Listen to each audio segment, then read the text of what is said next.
एक रोज की बात है कि बादशाह अकबर के दरबार में लंका के राजा का एक दूत पहुंचा।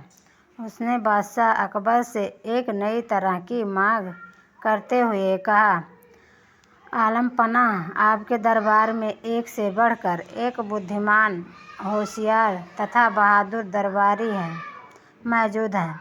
हमारे महाराज ने आपके पास मुझे एक घड़ा भरकर बुद्धि लाने के लिए भेजा है।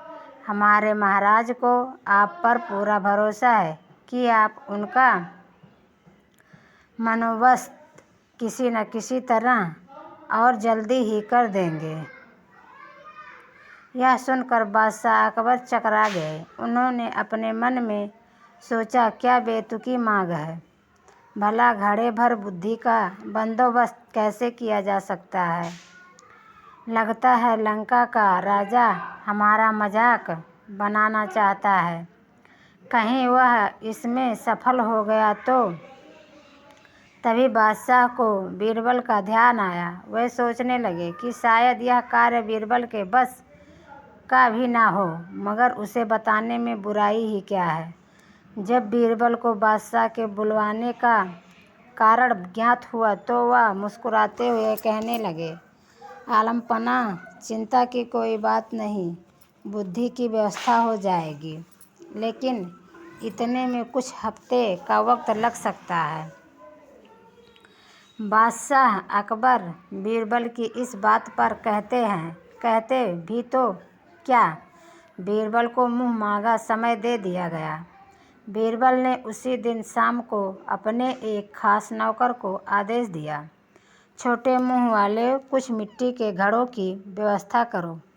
नौकर ने फौरन बीरबल की आज्ञा का पालन किया। घड़े आते ही बीरबल अपने नौकर को लेकर कद्दू की एक बेल के पास गए। उन्होंने नौकर से एक घड़ा ले लिया। बीरबल ने घड़े को एक कद्दू के फल पर उल्टा लटका दिया। इसके बाद उन्होंने सेवक को आदेश दिया कि बाकी सारे घड़ों को भी इसी तरह कद्दू के फूल पर उल्टा रख दें। बीरबल ने इस काम के बाद सेवक को इन घड़ों की देखभाल सावधानीपूर्वक करते रहने का हुक्म दिया और वहाँ से चले गए। बादशाह अकबर ने कुछ दिन बाद इसके बारे में पूछा तो बीरबल ने तुरंत उत्तर दिया, आलमपनाह, इस कार्य को हो चुका समझे, बस 2 सप्ताह का समय और चाहिए। उसके बाद पूरा घड़ा बुद्धि से लबालब भर जाएगा। बीरबल ने 15 दिन के बाद घड़ों के स्थान पर जाकर देखा कि कद्दू के फल घड़े जितने बड़े हो गए हैं। उन्होंने नौकर की प्रशंसा करते हुए कहा, तुमने अपनी जिम्मेदारी बड़ी कुशलतापूर्वक निभाई है, इसके लिए हम तुम्हें इनाम देंगे। इसके बाद बीरबल ने लंका के दूत को बादशाह अकबर के दरबार में बुलवाया और उसे बताया कि बुद्धि का घड़ा लगभग तैयार है। और बीरबल ने तुरंत ताली बजाई। ताली की आवाज़ सुनकर बीरबल का सेवक एक बड़ी थाली में घड़ा लिए हुए बड़ी शान से दरबार में हाजिर हुआ।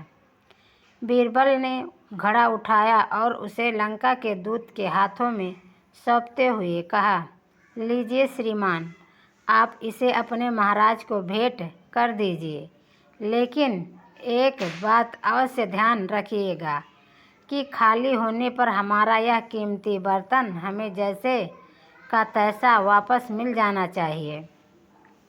इसमें रखा बुद्धि का फल तभी प्रभावशाली होगा जब इस बर्तन को कोई नुकसान ना पहुँचे।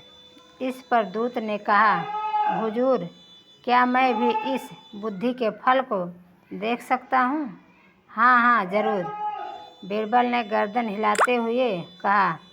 घड़े देखकर परेशान होते हुए दूत ने मन ही मन सोचा, हमारी भी मति मारी गई है, भला हमें भी क्या सूझी। बीरबल का कोई जवाब नहीं है। भला ऐसी बात मैंने सोची कैसे। घड़ा लेकर दूत के जाते ही बादशाह अकबर ने भी घड़े को देखने की इच्छा प्रकट की और बीरबल ने एक घड़ा मंगवा दिया। जैसे ही उन्होंने घड़े में झाँका, उन्हें हंसी आ गई।